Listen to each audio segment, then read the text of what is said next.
USC spring camp, day 2, everything's humming along, everything's going great. But I got to tell you, USC is the place to be, and I'm going to tell you why on this episode. There is so much going on at USC right now.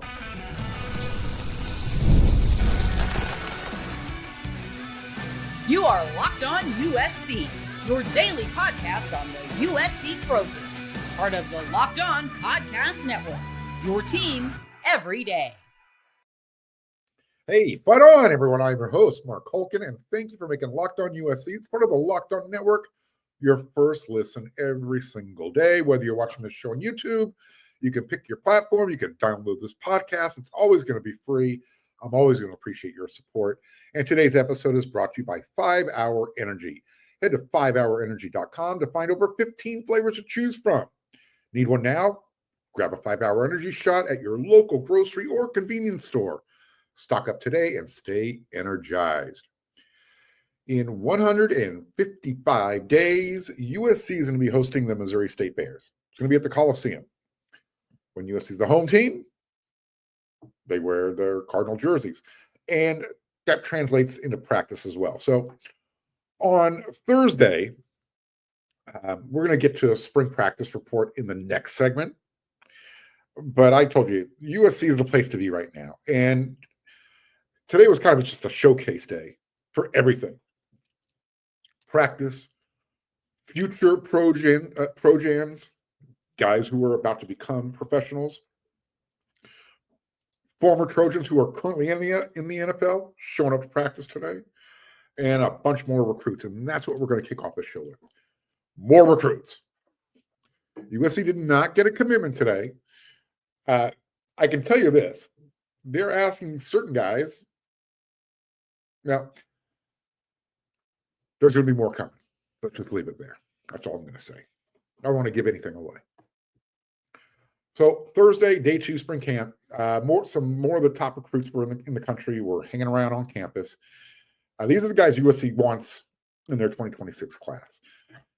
You had guys like, remind everybody, these are all unofficial visits. Okay, really important. But they got to see some fun football. They watched practice. They were hanging out. USC is wide receiver U. We can have this argument, this discussion. I know LSU feels they have a hat on the table. Ohio State has a hat on the table. USC is wide receiver U. Always has been, always will be.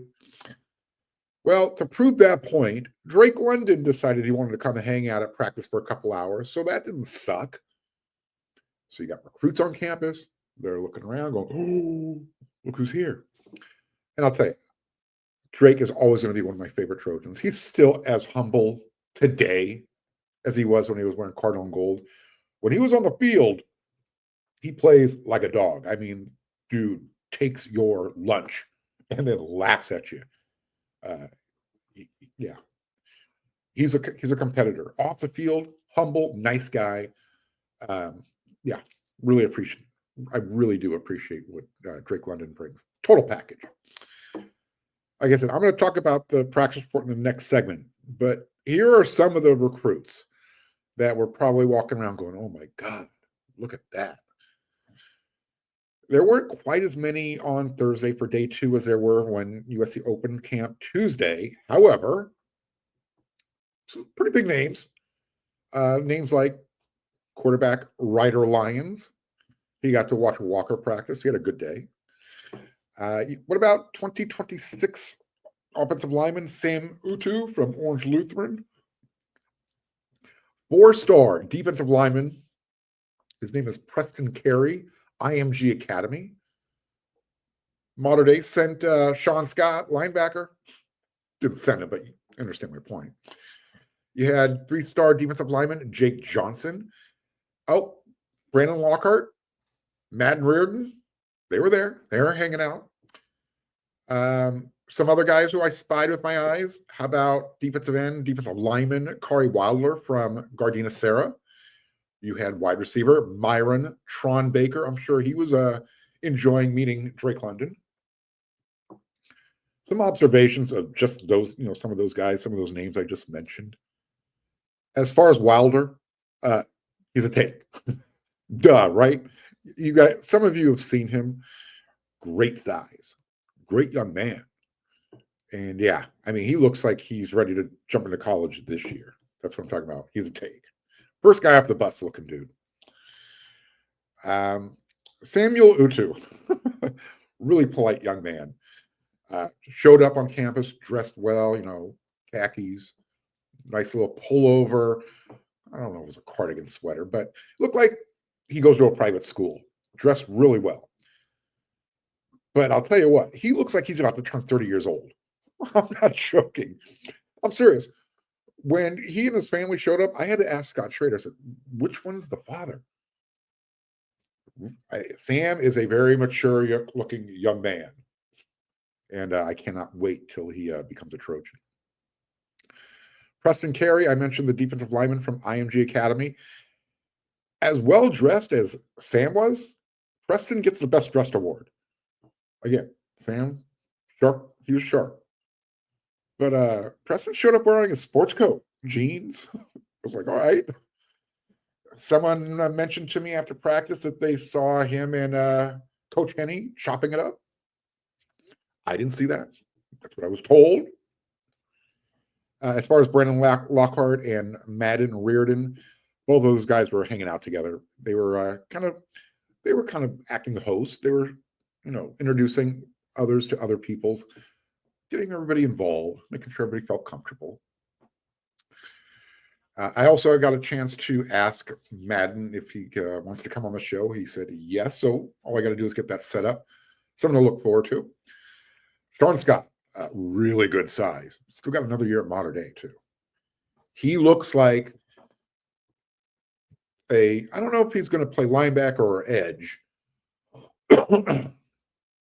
but he could probably play either or. Again, he looks like something you want on USC's roster.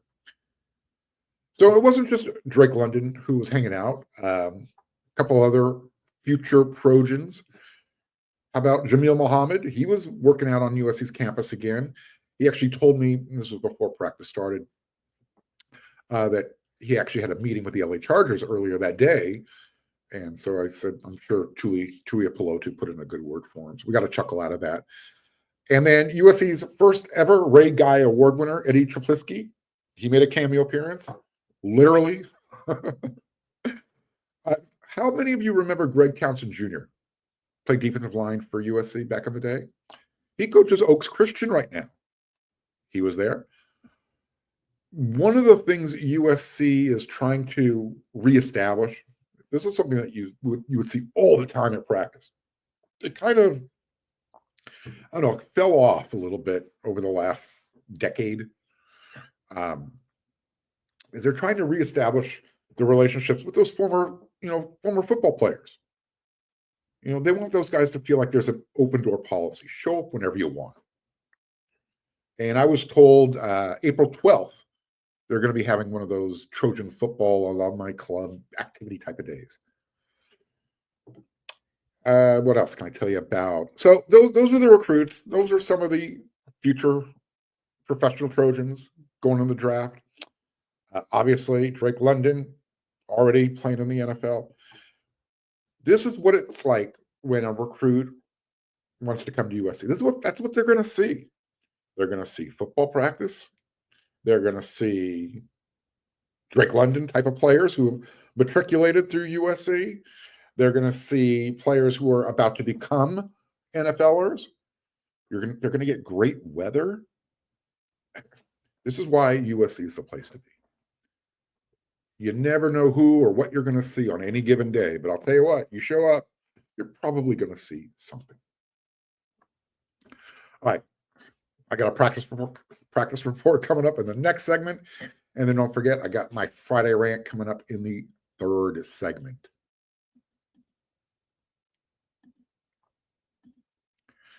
We're all about the stats because numbers don't lie. Well, sometimes they do. Anyways, when it comes to the all-new Nissan Armada Pro 4X, the numbers are on an MVP level. They don't lie. With the ability to tow up to 8,500 pounds, it can quite literally carry the whole team, plus the gear, wherever you need to go. It's powered by a twin-turbo V6 engine, delivering strength and performance to handle highways, back roads, and everything in between. And with room for up to 8 people, the Armada Pro 4X, it's built for big crews, big adventures, and even bigger memories. Whether you're exploring off-road trails or rolling up to the arena, the Armada Pro 4X brings power, versatility, and style wherever you go. Take your adventures to new heights in the all-new Nissan Armada Pro 4X, and you can learn more at nissanusa.com.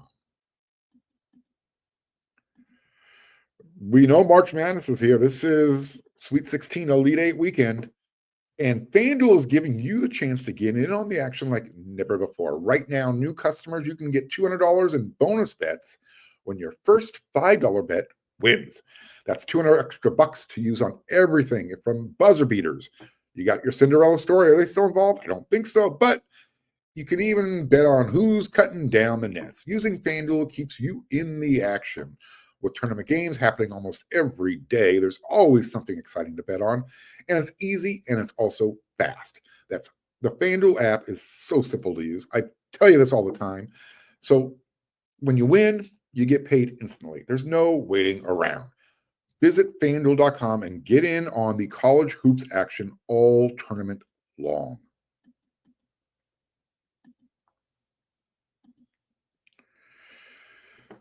Day 2, spring camp, practice. The weather wasn't as nice as day 1. In fact, it was really weird. Odd weather. It was a little cloudy, overcast, and I said, all right, pick out my pullover. I'm going to put it on. All of a sudden, about an hour and a half later, the sun's out. It feels really warm. Take it off. Come back after practice to do the interviews. The clouds are back. It's cool. It's chilly. It's freezing. It's like, what's going on? Anyways, I digress. Practice day 2. They are still in shorts and shells. It's still the acclimation period.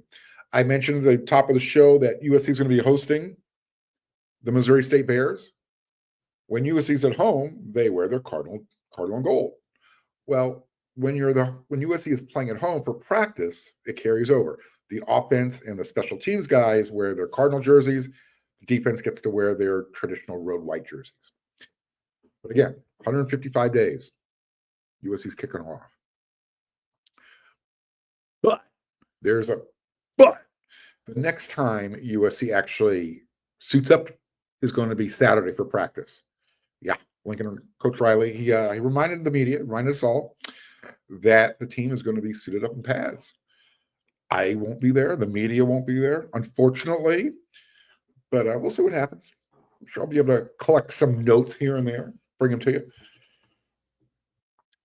One of the first things I always see when I go into practice, it is the first thing I see. And let me get this out of the way.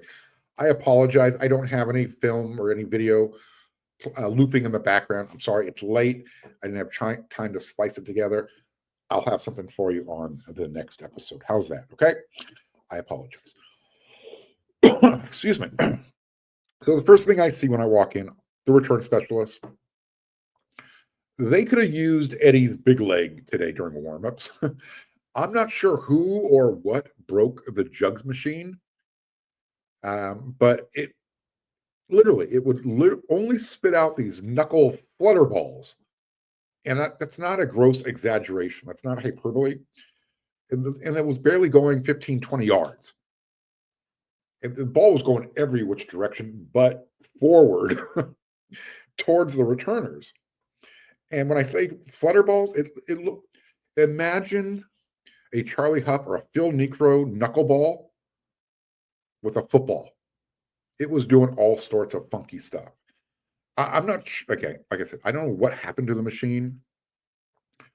But seriously, there is not a kicker or a punter in the world that could recreate what was happening. At one point, Coach Anthony Jones Jr. said, guys, go over there.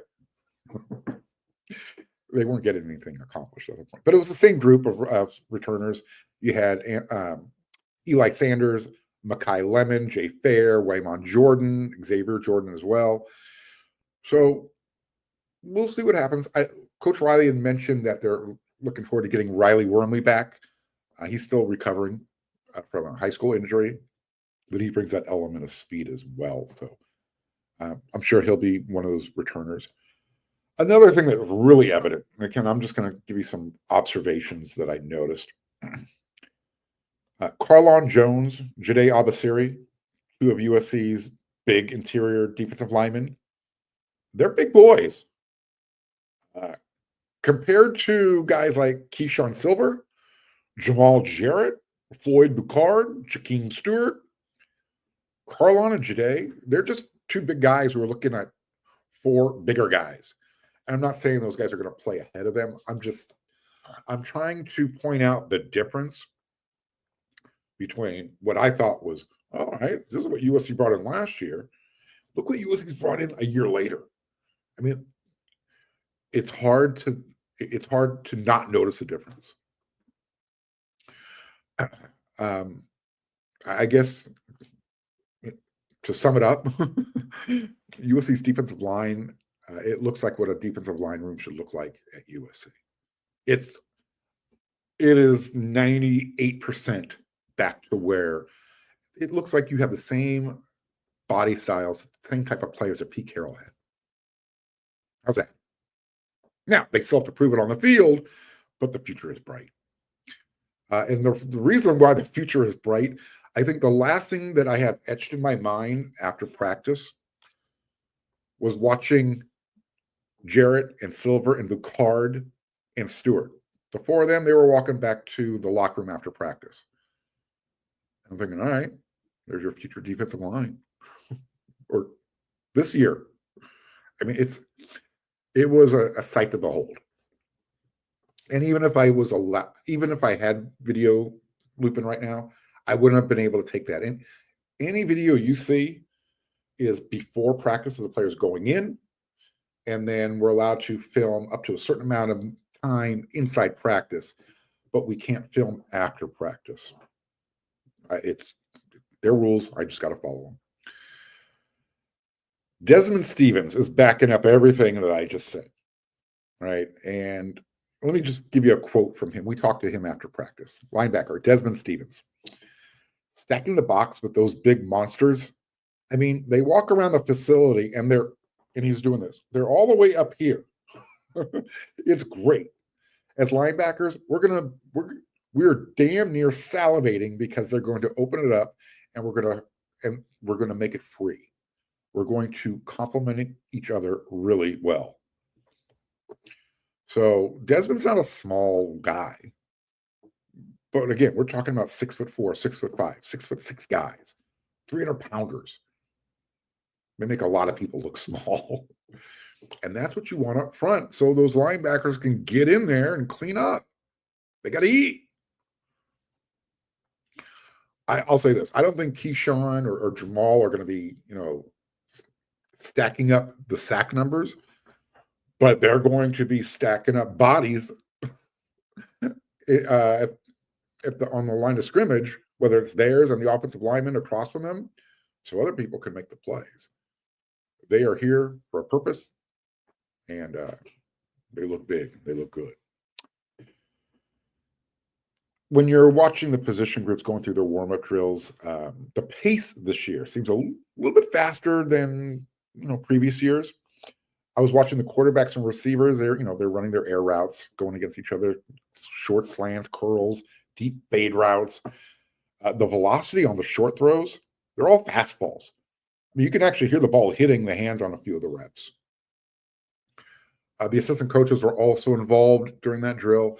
They brought out the long sticks, with the big red pad on the end. Looks like a really long Q-tip, like a 8-foot Q-tip with a red head on the end. Well, they're testing everybody's, ball security after the catch. Speaking of making the catch, Jacoby Lane makes it look so effortless. On this one throw, it was one of those deep fade routes. Wasn't quite deep enough. The ball was behind him. He just stuck out his right hand like this. The ball just sticks to it like Velcro. He just brings it in with ease, continues the route.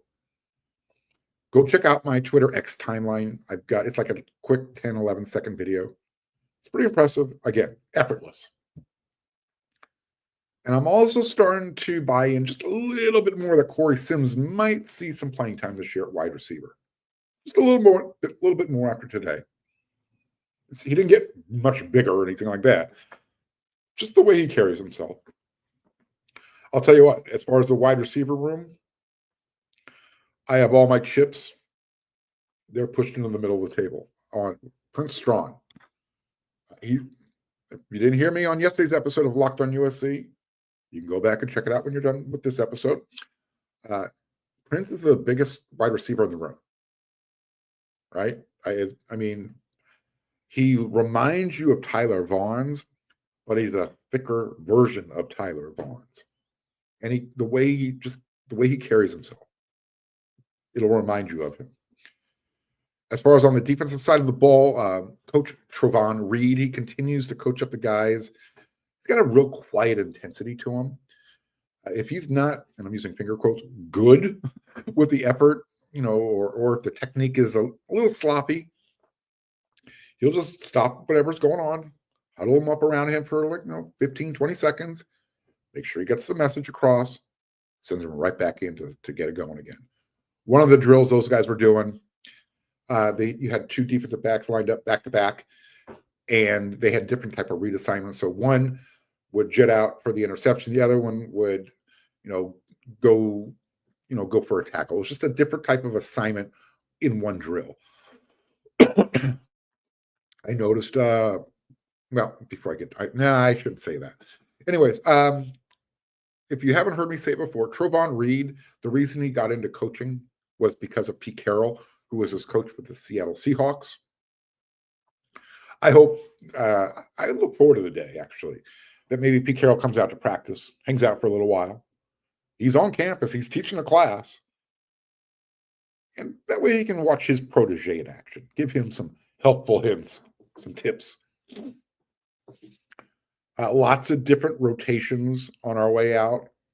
Tristan Castro, Alex Graham, Kamari Price, Christian Pierce, Prophet Brown. Again, they're going to mix up a lot of rotations.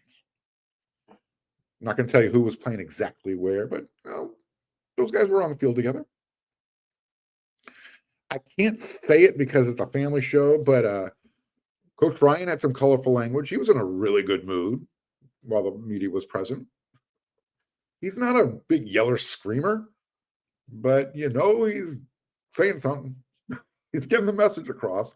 His linebacker room they're not the biggest guys in numbers or size, but they're athletic. They're going to be okay.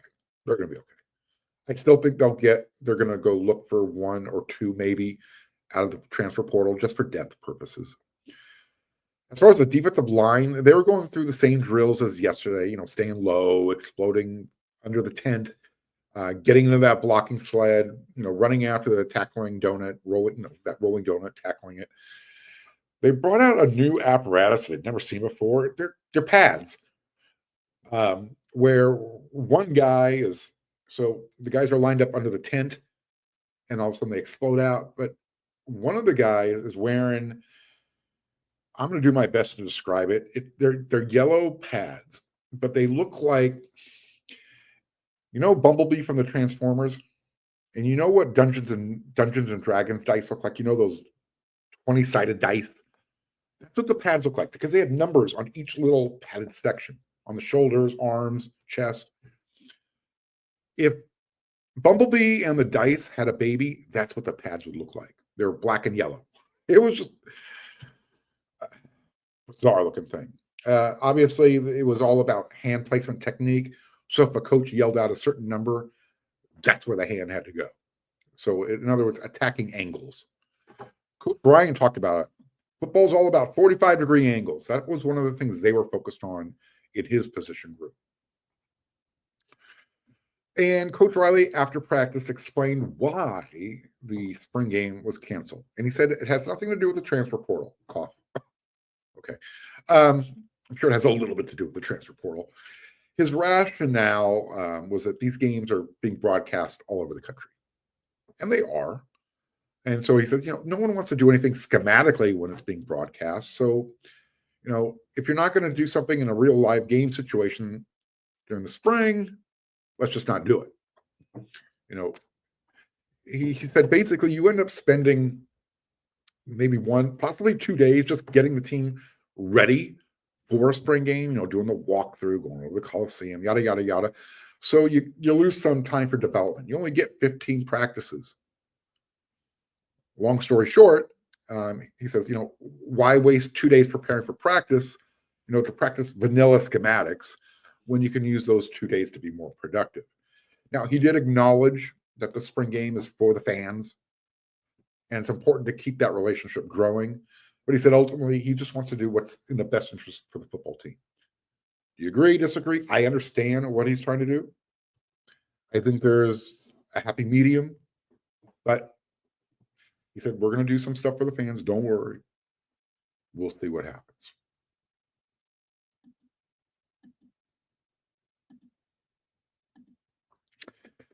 Daylight savings time, yeah, it got me. It always gets me. And if you're feeling that lost hour of sleep, 5-Hour Energy has your back. When that extra sunshine means more time for fun, sometimes you still need a little bit of boost, right? Whether you're staying up late, watching the NCAA tournament, squeezing in a round of golf at work, or just trying to keep up with your busy day, 5-Hour Energy gives you that quick, refreshing pick-me-up whenever you need it. Whether I'm at a game, football practice, traveling, 5-Hour Energy is easy to grab, and it'll get me that shot of energy that I need. So head on over to 5hourenergy.com, and you can find over 15 flavors to choose from, including watermelon. They got peach mango. They got blue raspberry. You can even build your own 12-pack or 24-pack, and they'll deliver it right to your front door. And if you need one now, not a problem. Grab a 5-Hour Energy shot at your local grocery or convenience store. They're everywhere. Stock up today and stay energized.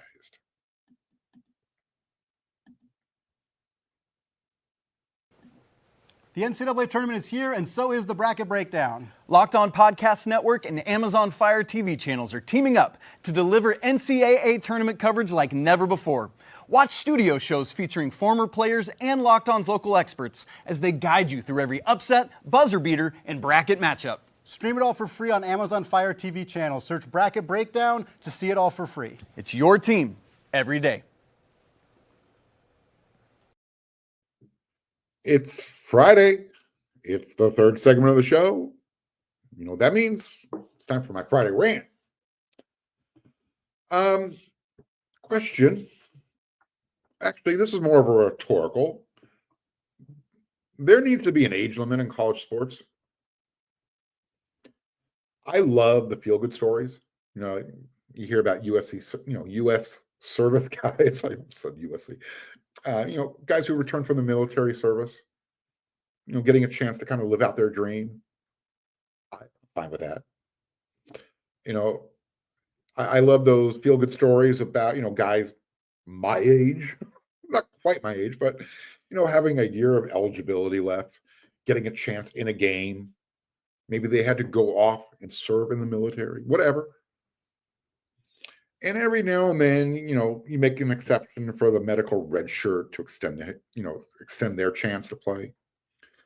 I'm not talking about Cam McCormick, the tight end from Miami who's getting a 9th year. I mean, that's weird. A lot of interesting circumstances, injury, COVID, but 9 years.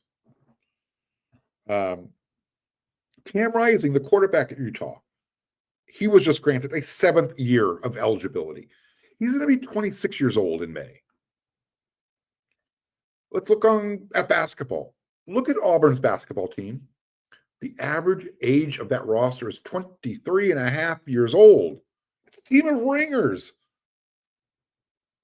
I mean, is it right having a bunch of grown-ass men playing against teenagers?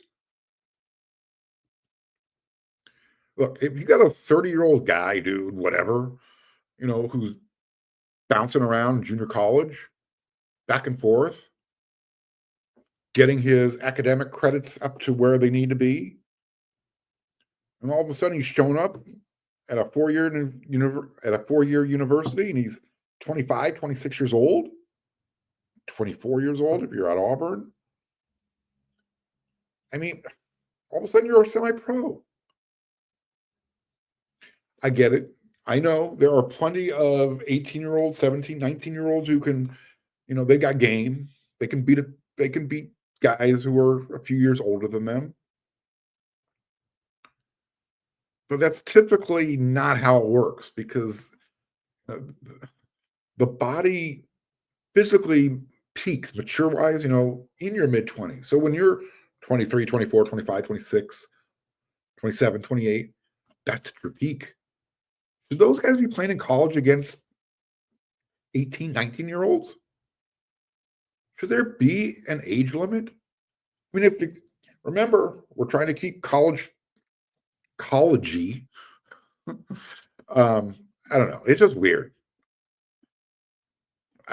Like I said, what started this rant for me that got me goes like, I looked at Auburn's roster and went, "Are you kidding me? Is that the only way Bruce Pearl can do it?" Well, here we are. It's a brand new world we're living in college athletics. NIL, revenue sharing. Grown-ass men playing against teenagers. There are players in college who said they made the decision to stay one more year because it was the best business decision to make. They might have been eligible for the NFL draft, and they would have been drafted. But they said, you know what? I'll make more staying one more year.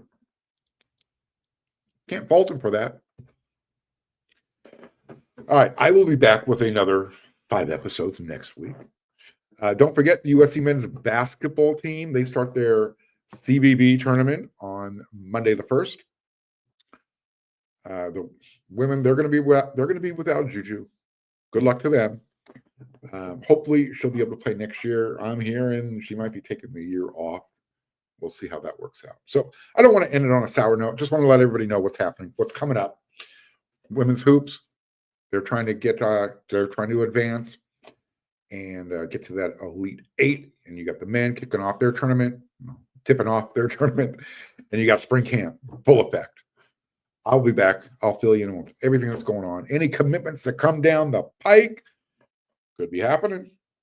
USC didn't get a commitment on Thursday, but they are setting up for some more that are on the way. So until that next episode, everyone, you know what to do.